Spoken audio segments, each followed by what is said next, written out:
Ada sebuah cerita. Salah satu teman kami, karena saya bekerja sebagai tukang potong kambing dan sapi gitu ya, tukang jagal. Badannya kecil kayak gini tapi tukang jagal.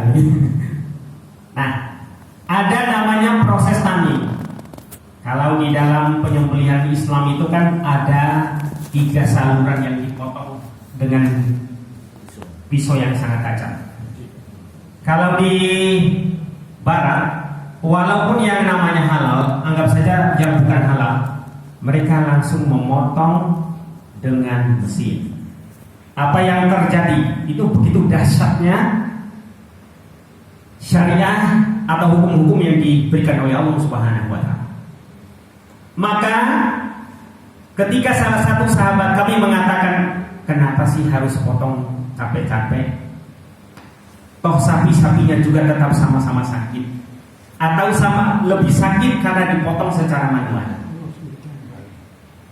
Ternyata yang dikatakan oleh Allah Subhanahu wa Ta'ala atau yang diriwayatkan oleh Rasulullah SAW, maka potonglah dengan pisau yang tajam.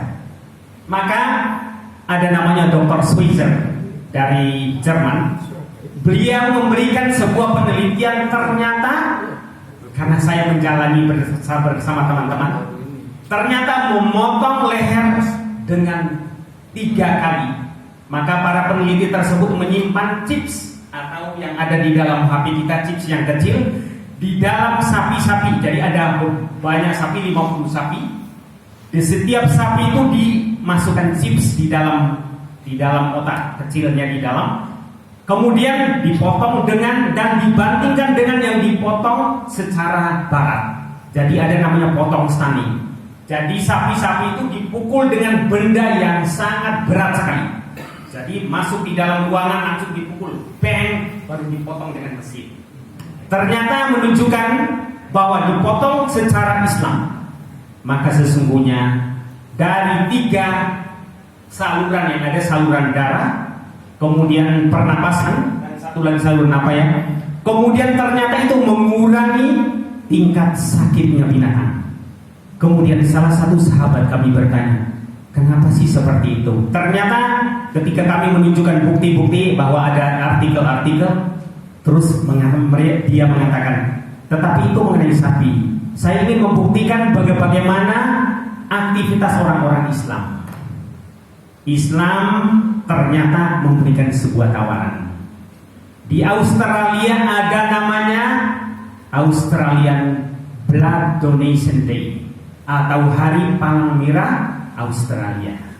Yang terbanyak memberikan sumbangan darah yaitu sahabat-sahabat kita dari orang-orang Islam.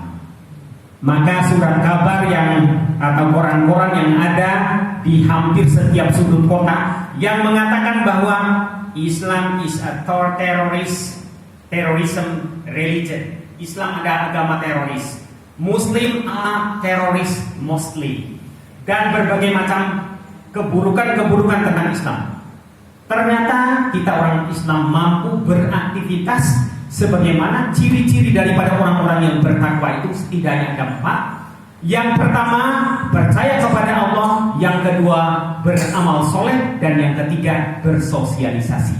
Maka di dalam Australian Blood Donation Day, maka orang Islam banyak berpartisipasi. Yang kedua, ada yang namanya Australian Cleaning Day. Jadi hari bersih-bersih kota. Alhamdulillah, umat Islam mampu berpartisipasi. Gambarannya, maka kita akan mengingat kembali bagaimana pesan Allah Subhanahu wa Ta'ala bahwa di dalam menyampaikan